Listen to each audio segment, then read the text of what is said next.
الحمد للہ وکفیٰ وسلام علی سید الرسل وخاتم الانبیاء اما بعد۔ اللہ تعالی نے تمام مسلمانوں کو جو دین کی تعلیم اور تربیت حضور اقدس صلی اللہ علیہ وسلم نے دی ہے، اس میں ایک بات تو یہ ہے کہ انسان اپنی شخصیت کو بنائے، اور دوسری چیز کہ زندگی بھر اس سے خیر کے اعمال ہوتے رہیں۔ جس طرح سے انسان بعض چیزوں کو اپنے لیے حرام قرار دیتا ہے اور عمر بھر ان چیزوں کے قریب نہیں جاتا، بالکل اسی طرح وہ شر کے اعمال کو سمجھے اور عمر بھر ان کے قریب نہ جائے۔ سانپ کے قریب کوئی نہیں جاتا، بچھو کو کوئی نہیں پالتا، اسی طرح عالم حسیات سے نکل کے عالم معنوی میں جب انسان جاتا ہے تو بہت سی چیزیں اپنے پہ حرام کر لیتا ہے۔ مشروب ہے اور مشروب کے دواعی ہیں۔ ایک چیز ایک خواہش ہے اور اس خواہش کی تکمیل کے ذرائع ہیں، تو اللہ کا نیک بندہ اور اچھا بندہ ہمیشہ ان دواعی سے بھی اجتناب برتتا ہے۔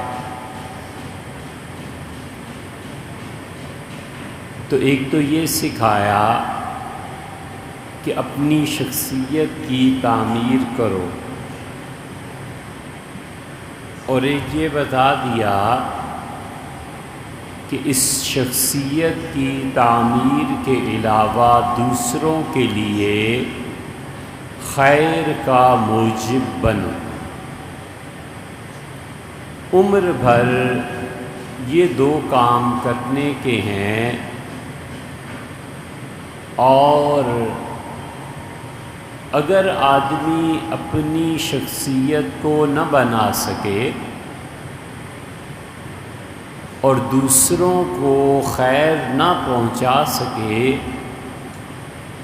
تو ایک کام تو اس کو ضرور کرنا ہے، اور اگر وہ نہیں کرے گا تو جس درجے کی شرارت ہوگی اس درجے کی سزا بھی ملے گی، اور وہ ہے کہ آدمی اپنے شر سے دوسروں کو بچائے۔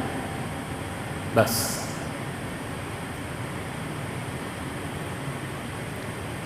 یہ بہت بڑا مقام ہے اور بہت بڑی عبادت ہے کہ میرے شر سے لوگ بچیں۔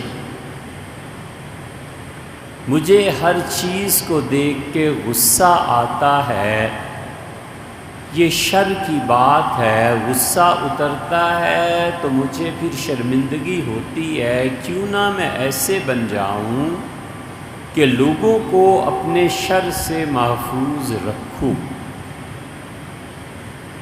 چاہے مجھے لوگوں سے تنہائی اختیار کرنی پڑے، چاہے مجھے وہ جگہ چھوڑنی پڑے، اور خواہ مجھے دنیا کے کسی اور خطے میں آباد ہونا پڑے، لیکن مجھے لوگوں کو اپنے شر سے محفوظ رکھنا ہے۔ ڈاکٹر جانتا ہے کہ اس نے اس فیلڈ کو نہیں پڑھا، اور ذہن میں آتا ہے کہ چھوڑو اس مریض کو کیا پتہ چلنا ہے، یہ دوائی دے دیتے ہیں،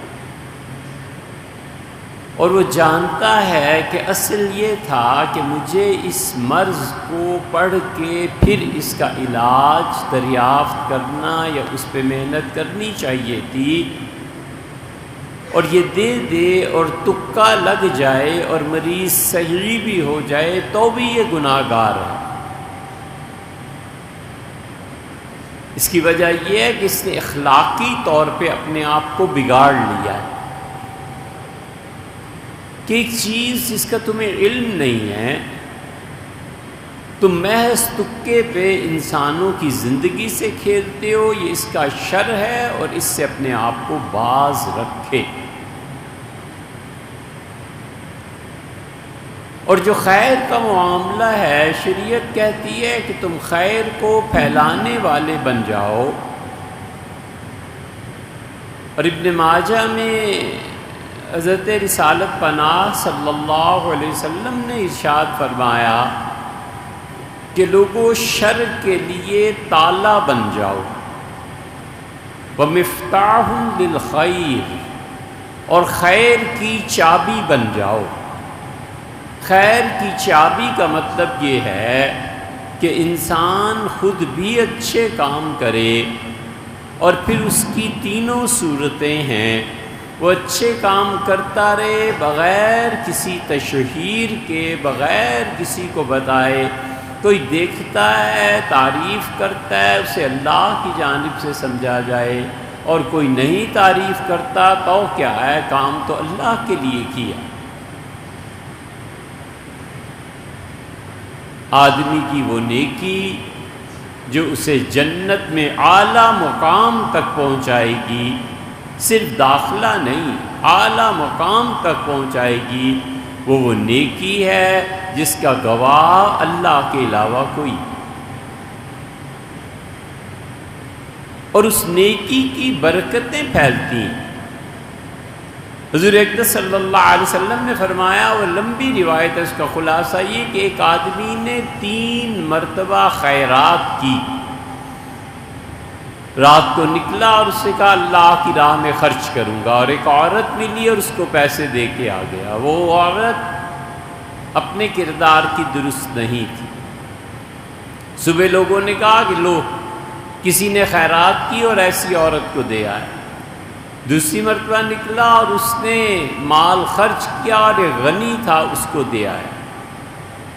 لوگوں نے کہا لو جس کے پاس پہلے ہی پیسہ ہے رات اسے اور کوئی پیسہ دے گیا۔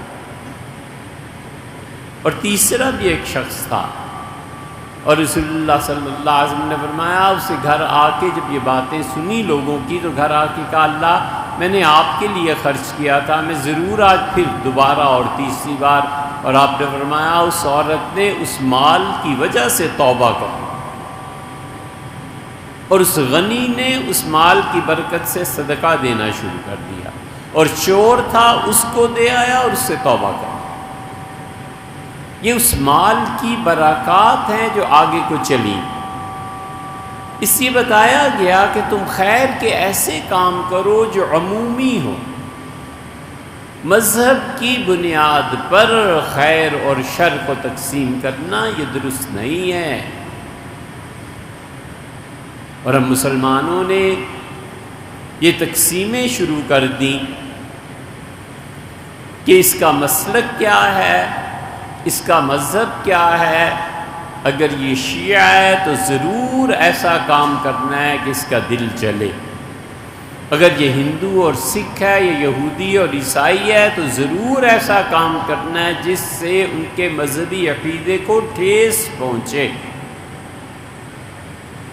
شریعت نے یہ تعلیم نہیں دی، اس لیے ہمیشہ انسان خود بھی مثبت پازیٹیو کاموں میں رہے اور اپنی اولاد کی بھی تربیت کرے کہ وہ پازیٹیو چیزیں سوچیں اور وہ پازیٹیو چیزوں میں رہیں۔ اس لیے خود اپنے پہ چیک رکھنے کی ضرورت ہے۔ ایک آدمی جاب کرتا ہے، سروس کرتا ہے، تجارت کرتا ہے، اسے چاہیے کہ وہ دیکھے اس کی شام کہاں گزرتی، اور اگر بچے ہو جائیں تو پھر تو لا محالہ ان کی تربیت کرنی ہے۔ ماں باپ اللہ کا قرب اس سے بڑھ کے حاصل نہیں کر سکتے کہ وہ آئندہ آنے والی اپنی نسل کو اس معاشرے میں ایک بہتر فرد بنا کر دے۔ بہت بڑا ٹھکانہ ہے اللہ کے۔ اور اگر شامیں کسی اور مصیبت میں خرچ ہوتی ہیں تو بچے آزاد ہیں، جو مرضی کرتے رہیں، ان کے سر پہ کوئی نہیں ہے۔ وہ روب داب اور وہ چیزیں اٹھ جائیں گی۔ حضور صلی اللہ علیہ وسلم نے یہ جو فرمایا تھا نا کہ لا ترفع عنہم عصاک ادبا، اپنے بچوں سے ان کی تربیت کے لیے لاٹھی کو استعمال کرنا، اسے الگ نہ کرنا۔ تو مطلب یہ نہیں ہے کہ ڈنڈے لے کے مارتے پھرو، مطلب یہ ہے کہ تمہارا روب قائم ہونا چاہیے۔ بچے کو پتہ ہونا چاہیے کہ وہ چیک کرنے والا ہے، سو وہ خیر کی چابی بنے۔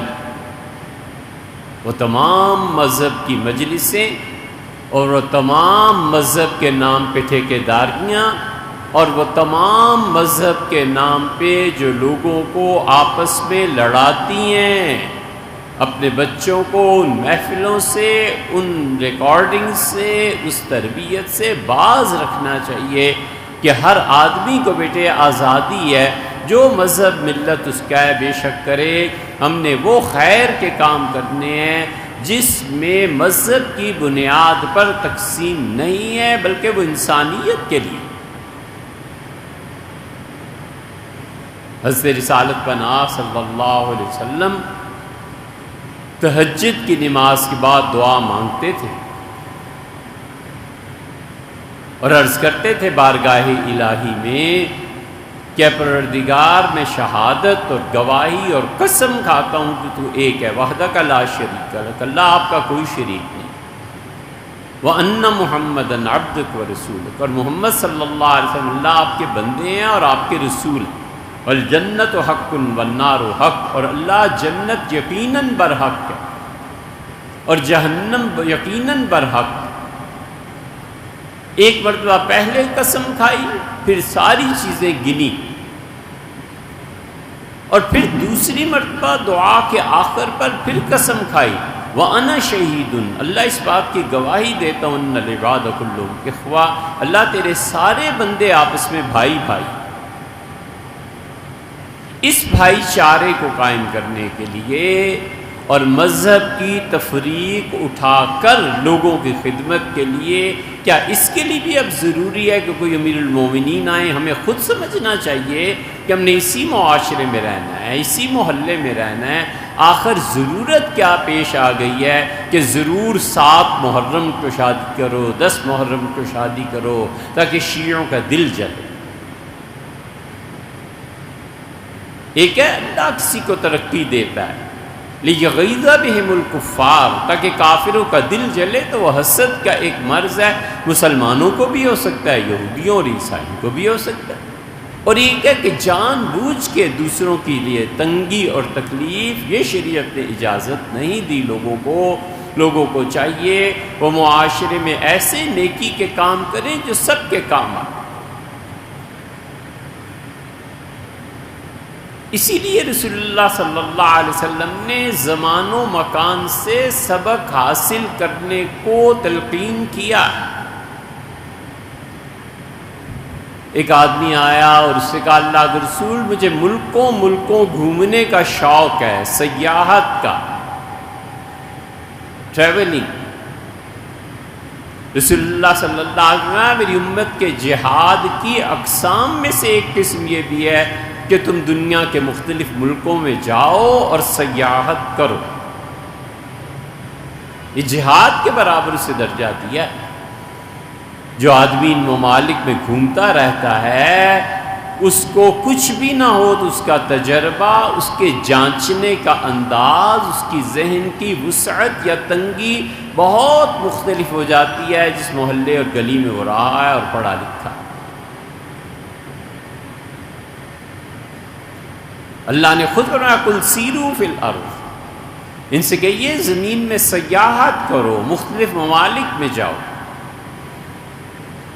اور وہاں پر تم دیکھو کہ جنہوں نے اللہ کی نشانوں کو جھٹلایا تھا خدا نے ان کے ساتھ کیا کیا۔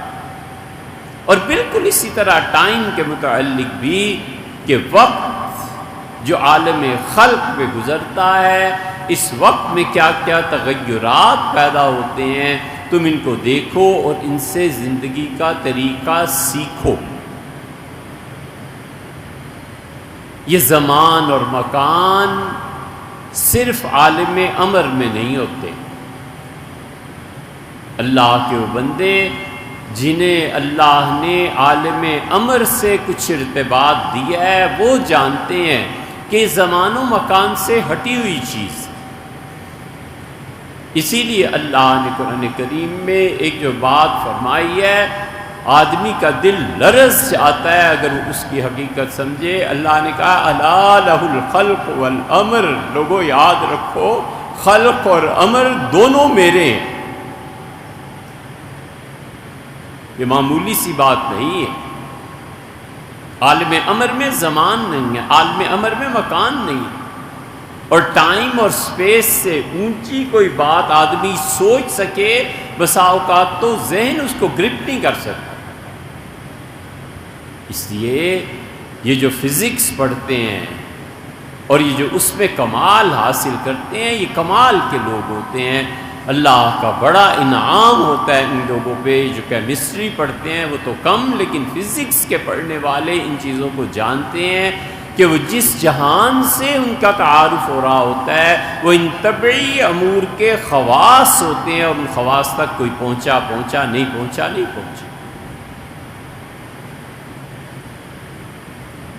مدر ٹریسا کا نام آپ نے سنا ہے، اس کو کبھی انٹرنیٹ پہ کھول کے دیکھیں۔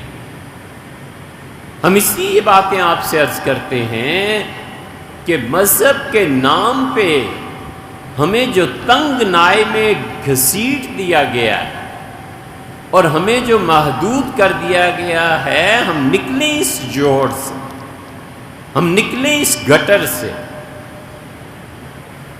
اور ہم پورے دلائل کے ساتھ بات کریں کہ اس دنیا میں اگر رہنا ہے، ترقی کرنی ہے اور اسلام کی حقانیت کو ثابت کرنا ہے، تو پھر ہر ملک ماس کے ملک خدائے ماس، ہر وطن میرا ہی وطن ہے کہ میرے پروردگار کی زمین۔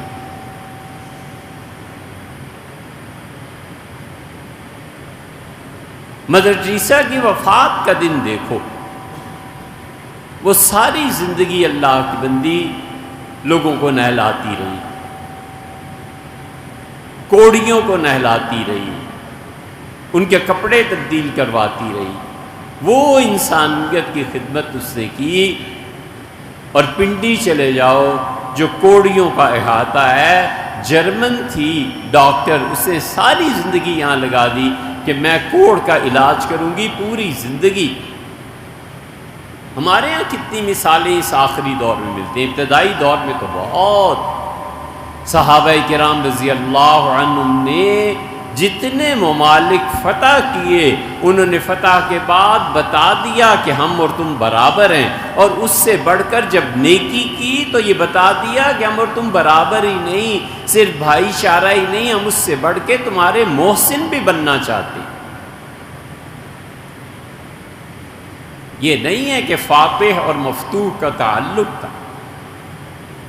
سیدنا علی رضی اللہ عنہ کے زمانے میں ایک فتح ہوئی تھی، اور امیر المومنین رضی اللہ عنہ کے زمانے میں جہاد رہا۔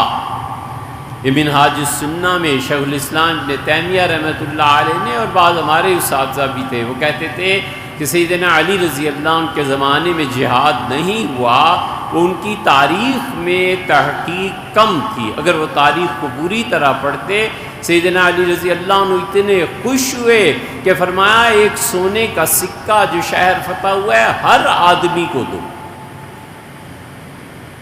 کوئی کافر اور مسلمان کی تفریق نہیں، اس لیے کہ سچائی تھی، سچے لوگ تھے، دل کے سچے تھے، اعمال کے سچے تھے۔ حضرت جالوت رضی اللہ عنہ عیسائی تھے، اسلام قبول کیا، عیسائیت میں بھی حق کو جب پتہ چلا کہ یہ مذہب سچا ہے، تحقیق کی، ادھر آ گئے، انہوں نے کہا اللہ کے رسول میں سچ کے ساتھ ہوں، سچائی جہاں بھی ہے۔ علقمہ رضی اللہ عنہ کی رپورٹ انہوں نے آ کے کی، اور ان کا عمر یہ جو عیسائی ہیں بحرین میں شراب پیتے ہیں، اور آپ کا بہنوئی قدامہ بھی شراب پیتا ہے، آپ اسے بلائیں اور اس پہ حد جاری کریں۔ سیدنا عمر رضی اللہ عنہ چپ ہو گئے، پھر جالوت نے کہا، پھر کہا، پھر کہا، عمر رضی اللہ عنہ تنگ آ گئے اور فرمایا جالوت کیوں بار بار کہتے ہو؟ شراب پینے کے لیے دیکھنے والے کتنے ہیں، تم اکیلے ہی ہو نا، ایک آدمی کی گواہی پہ میں حد کیسے جاری کر سکتا ہوں، قانون نہیں پورا اترتا۔ اس نے کہا امیر المومنین یہ ٹھیک ہے، دوسرے شراب پئیں تو آپ حدیں ان پہ جاری کریں، اور اپنا بہنوئی اور چچا کا بیٹا شراب پیے تو یہاں قانون پھر یہ آ جائے، آپ کیا کر رہے ہیں؟ سیدنا عمر رضی اللہ عنہ کا آئندہ تم بولے تو میں سختی سے پیش آؤں گا۔ میں نے تمہیں صاف بات بتائی ہے کہ شاہد گواہ دو چاہیے، ایک تم ہو جالوت، تم مجھے بتاؤ تم مدعی ہو، دعویٰ لے کے آئے ہو میری کورٹ میں، قضا میں، عدالت میں، یا تم گواہ ہو؟ دونوں میں فرق ہوتا ہے، ایک مدعی ہوتا ہے اور ایک گواہ ہوتا ہے۔ ان کا حضرت میں اس بات کو نہیں جانتا، لیکن حق بات انہوں نے کہی۔ سیدنا عمر رضی اللہ عنہ کا جب کہ میں سختی کا، انہوں نے صاف جواب، ان کا بالمومن کیسی سختی؟ اور پھر جالوت رضی اللہ عنہ کی بات مستند ہوئی جب حضرت قدامہ رضی اللہ عنہ کی بیوی نے گواہی دی کہ میرے شوہر شراب پیتے ہیں۔ پھر سیدنا عمر رضی اللہ عنہ نے وہ قصہ ہم نے کئی مرتبہ آپ سے عرض کیا، کئی جگہ ریکارڈ ہوا ہے، پھر ساری بات پوری ہوئی، یہ سچے لوگ تھے۔ اس دن دنیا میں کوئی بڑا واقعہ ہو گیا تھا، اب خیال نہیں، لیکن اس زمانے میں ہم نے بہت لوگوں کو یہ بات کی، اور پوری دنیا کے 7 بڑے ممالک، امریکہ اور کینیڈا اور برطانیہ اور کہاں کہاں کے وزرائے خارجہ، سب کے سب مدر ٹریسا کے جنازے میں آئے، اور ایک بہت بڑا واقعہ ہو گیا تھا، وہاں کوئی نہیں گیا۔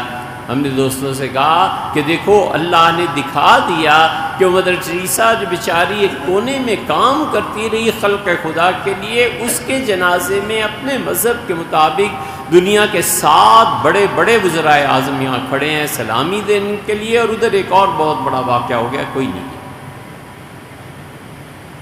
یہ اللہ کی تقسیم ہے، اللہ بتاتا ہے، اس لیے ہمیشہ نیکی کیجیے، ہمیشہ خیر کا جذبہ۔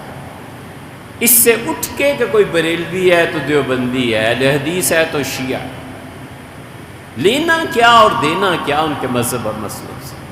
وہ جائیں گے اللہ کے حضور جواب دے لیں، وہ جائیں گے خدا کے حضور، ان کی پیشی ہوگی اور ہماری بھی ہوگی، اور اللہ اس دن حق کے مطابق فیصلہ کر دے گا۔ اور اگر ہم ان قصوں اور قضیوں میں پڑ گئے تو اور کچھ ہو نہ ہو، سچائی کی بات کوئی سننے کے لیے تیار نہیں ہو، کوئی سچ نہیں سنتا۔ اس لیے ہمیشہ اپنے آپ کو خیر پہ رکھنا چاہیے۔ بہت سے خیر کے کام ہیں جو آپ کے اور ہمارے کرنے کے۔ اپنی گلیوں میں بجلی کے بلب درست کرا دینا تاکہ کوئی چلے، رات کو اندھیرا نہ ہو، ٹھوکر نہ لگے، بہت بڑی نیکی۔ آپ سوچیں اتنی شدید گرمی ہے، کہیں کنواں کھدوا دینا، کہیں ٹیوب ویل لگا دینا، کہیں ٹھنڈے پانی کی مشین لگا دینا، بہت بڑی نیکی۔ حضرت سعد رضی اللہ عنہ سفر میں تھے، والدہ کا انتقال ہو گیا، پلٹے اور عرض کیا کہ اللہ کے رسول میں سفر میں تھا، اور اگر ہوتا تو والدہ کچھ ضرور مجھے اچھی بات کی نصیحت کر کے جاتی۔ آپ فرمائیں میں کیا کروں؟ فرمایا سعد فلاں جگہ پہ پانی کی قلت ہے، کنواں کھدوا دو۔ کنواں کھدا اور رسول اللہ صلی اللہ علیہ وسلم بنفس نفیس کنویں پہ تشریف لے گئے، پانی پیا اور عرض کیا کہ اللہم ھذی لام سعد، اللہ یہ سعد کی والدہ کے لیے ہے، یعنی اس کا ثواب اس کی والدہ کو پہنچے۔ بچوں کو پڑھا دینا مفت۔ ہندوؤں نے کیا اچھا اصول ایک دیا تھا اور ایک عرصے تک ہمارے یہاں بھی رہا، اور رسول اللہ صلی اللہ علیہ وسلم نے بھی تلقین کی تھی۔ ان سے پہلے عہد نبوی علیہ السلام سے پہلے ہندو جو انہوں نے اس اصول کو رکھا تھا، وہ کہتے تھے کہ یہ جو طب ہے نا، میڈیکل، اسے ایک تو خاندانی بچوں کے علاوہ کسی کو نہیں پڑھانا، صرف برہمن پڑھتے تھے۔ وہ کہتے تھے جو بچہ گھر سے کھاتا پیتا نہیں ہوگا، جب وہ طب پڑھے گا تو لوگوں کو لوٹے گا، پبلک کو اپنے آپ پیسہ جمع کرنے کے لیے، طب کسی کو نہیں پڑھایا جا سکتا۔ اور وہ کہتے تھے مفت علاج کرنا، اسی لیے وہ تعلیم نہیں دیتے تھے۔ وہ کہتے تھے تعلیم ان لوگوں کو ملے گی جو لوگ اعلیٰ خاندان سے تعلق رکھتے ہیں، تاکہ وہ عہدوں پر جائیں اور انہیں کوئی خدا کا خوف ہو کہ ہمارے عہدے کا غلط استعمال خلق خدا کو نقصان پہنچائے۔ اسلام نے اس کو عام کر کہ نہیں، تعلیم ہر ایک کے لیے، اپنی شخصیت کے لیے حضور اقدس صلی اللہ علیہ وسلم نے تربیت فرمائی۔ آپ دیکھیں ایک چھوٹی سی بات، ہم سب لوگ نماز روزے میں ان چیزوں پہ پابند رہتے ہیں جو بچپن میں کسی نے سکھا دیا تھا، پھر ترقی نہیں کرتے۔ ہمیں چاہیے کہ اللہ کے ساتھ تعلق میں، اپنی شخصیت میں وزن پیدا کرنے کے لیے اور خیر کے کاموں کی طرف بڑھنے کے لیے، اللہ سے توفیق مانگنے کے لیے ان ذکر اذکار کو کریں جو رسول اللہ صلی اللہ علیہ وسلم کیا کریں۔ اور بہت آسان، حدیث میں آیا ہے کہ ایک آدمی نے کہا اللہ کے رسول مجھے یہ بتا دیں میری موت کس چیز پر آنی چاہیے؟ رسول اللہ صلی اللہ علیہ وسلم نے فرمایا بڑا قسمت والا ہے، خوبی والا ہے، نیکی والا ہے وہ انسان جو اس حال میں مرے کہ اس کی زبان اللہ کو یاد کر رہی ہے، اللہ کا ذکر۔ اب روز پڑھتے ہیں نماز، اور آپ پڑھتے ہیں سبحانک اللہم و بحمدک و تبارک اسمک و تعالی جدک، ہر کوئی پڑھتا ہے۔ یہ سبحانک اللہم و بحمدک جو ہے نا، یہ ایک جملہ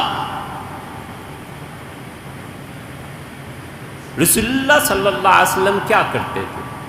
صحیح بخاری میں آیا ہے، ام المومنین سے عائشہ رضی اللہ عنہا کہتی ہیں کہ حضور صلی اللہ علیہ وسلم جب رکوع میں جاتے تھے تو پھر کہتے تھے سبحانک اللہم، یہ سب کو یاد ہے نا، ربنا و بحمدک، بس اتنا سا اضافہ ہے، سبحانک اللہم ربنا و بحمدک۔ اور آگے فرماتے تھے اللہم اغفر لی، سبحانک اللہم، اے وہ اللہ کی ذات جو ہر عیب سے پاک ہے، ربنا اے ہمارے پروردگار، و بحمدک، اور اللہ تمام تعریفیں آپ کے لیے، اللہم اغفر لی، اے میرے پروردگار، اے میرے اللہ میرے گناہوں کو بخش۔ ام المومنین رضی اللہ عنہ نے کہا حضور صلی اللہ علیہ وسلم رکوع میں بھی یہی پڑھتے تھے، سجدے میں بھی یہی پڑھتے تھے، آپ اس کو یاد کر لیجئے، سبحانک اللہم ربنا و بحمدک اللہم اغفر لی۔ رکوع کی بھی دعا ہو گئی، سجدے کی بھی دعا ہو گئی، اللہ کا یہ ذکر، اللہ کی یہ یاد، اللہ کے سامنے استغفار اور توبہ، یہ تدریجاً انسانی روح کو ترقی دیتی ہے اور پھر عالم ارواح کا دروازہ کھلتا ہے۔ اب ہمارے ساتھ پڑھیے، سبحانک اللہم ربنا و بحمدک اللہم اغفر، سبحانک اللہم ربنا و بحمدک اللہم اغفر لی، سبحانک اللہم ربنا و بحمدک اللہم اغفر لی۔